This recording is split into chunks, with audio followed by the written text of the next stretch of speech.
daughters of God, that storm you're experiencing may just be on demonic assignment to keep you from getting to the other side.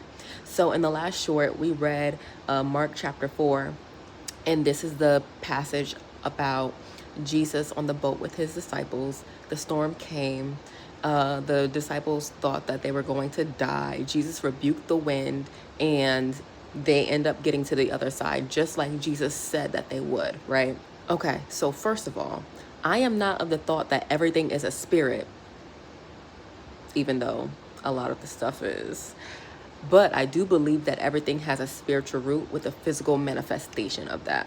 However, this storm was no regular storm. This storm was on demonic assignment. Dare I say, this storm was a demon. This storm was a spirit. All right, y'all, stick with me. Don't be like the Pharisees, okay? Stick with me. Yesterday we read Mark chapter 4. Verse 39 says, "Then he, Jesus, arose and rebuked the wind." That word rebuked, one of the definitions for that word says to forbid. And it's the same word that he used when he healed Peter's mother-in-law from the fever. His mother-in-law was very sick and she had a high fever, and Jesus rebuked the fever and it left. It's the same word used also when Jesus healed the man's son of the mute spirit.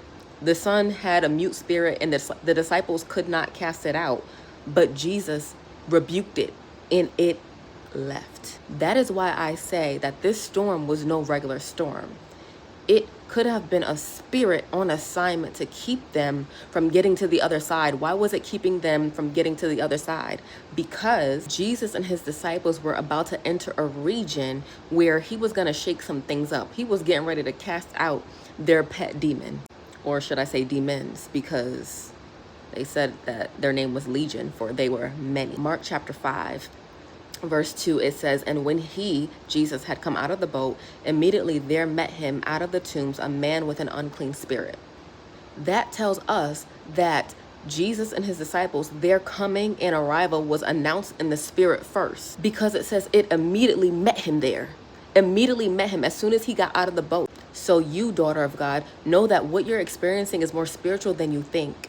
So put on your full armor and remember that you have all power, all dominion, and all authority over these demons. And in the next short, we're going to talk about where they gained legal access and permission to torment you.